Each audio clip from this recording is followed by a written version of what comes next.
Wealth Lab 7 users. Today we're going to talk about what's new in Wealth Lab 7 Build 37. So let's get into it.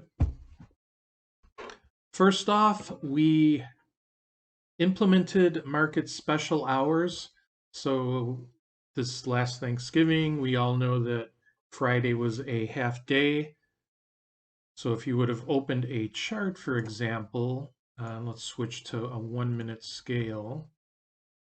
So let's scroll back to that half day Friday, which was November 26th. Previously, you might have noticed that the chart continued after 1 p.m. Eastern, showing you the pre and post market activity. Since then, we've added all of the market holidays, so you could see the chart ends correctly at 1 p.m. on that day. If you do want to see pre and post market data, you can always click this filter button here. So if I click that, it reloads the chart. And if I scroll back to 1126, will we even get to 1126? Oh, here we go. All right, so here's 1126. We can see that 1 p.m. was the official close, so that is this bar right here. And all the future activity, you can see the low volume. This is all happened, after hours for that day. So the pre-post holiday half-day hours are now in place for Wealth Lab 7. Next, take a look down here. We have 2,500 bars of data loaded. The amount of data that gets loaded into a chart in Wealth Lab 7 is controlled here in Preferences in the Data tab.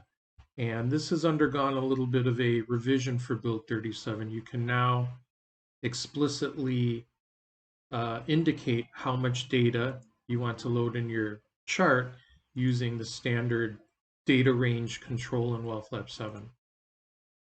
So let's close out this 1-minute chart and open up a new chart. First, let me turn off this second option, which we'll talk about in a minute. So I'll open up a new chart, and here we have 2,500 bars, which is exactly what we specified here. So the nice thing now is you can select any kind of date range you want, maybe a range of years, a range of specific dates, a number of weeks, months, etc. So you have complete control of the amount of data loaded into the chart. Once the data is loaded into the chart has its own copy of that data range, which you can change down here in the status bar. So if I click this status bar, I get this pop-up window, and let's say I want to do a chart analysis of maybe the range of 2007 to 2009 to look at all of that carnage back in 2008. So we can see now the range. We have 756 bars loaded, so we can control it at the chart level. So you can have one chart with one date range, another chart with another date range. It's all under your control now.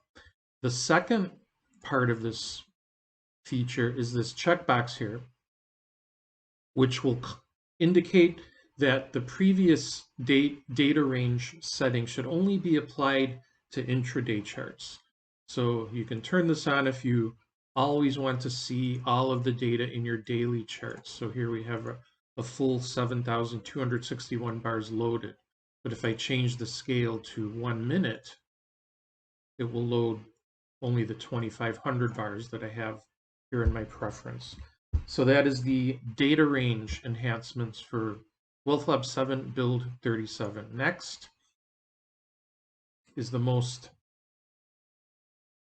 interesting feature, I think, in this release, and that is part of our building block structure. It's a new building block called a multi-condition group.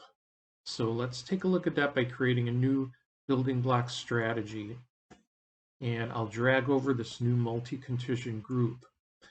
So this new block lets you put in several different conditions within the group. So I'm going to drop a couple of conditions into this multi-condition group. So let's do 3 indicator compared to values.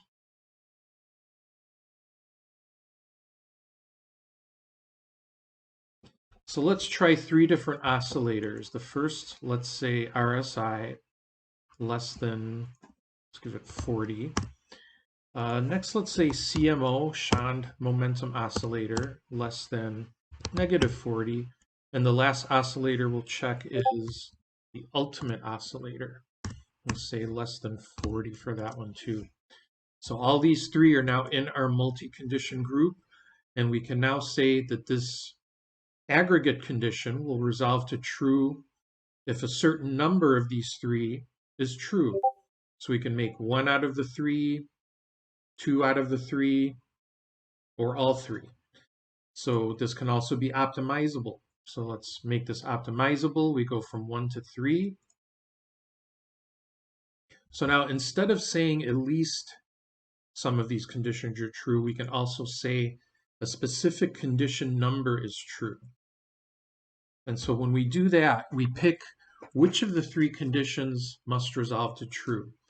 And the value of this comes in during an optimization. So if we now optimize this strategy, we have our multi-condition parameter going from 1 to 3. So each time the optimization runs and changes that parameter value, it'll, in effect, run the strategy using a different indicator, a different oscillator, one of those 3. So let's check our settings. It's running on the Dow 30, 10 years of data. Let's give it a % of equity position size and click optimize, start the optimization. So it'll go through 3 permutations because that's the only parameter I've optimized. So now we can see that in this case, the RSI was the champion indicator of the 3, beat out the CMO and the Ultimate Oscillator. So this new building block gives you quite a bit more power and flexibility in designing your building block strategies. So hope you enjoyed taking a quick look at these features. Thanks for watching, everyone, and see you all on the forums.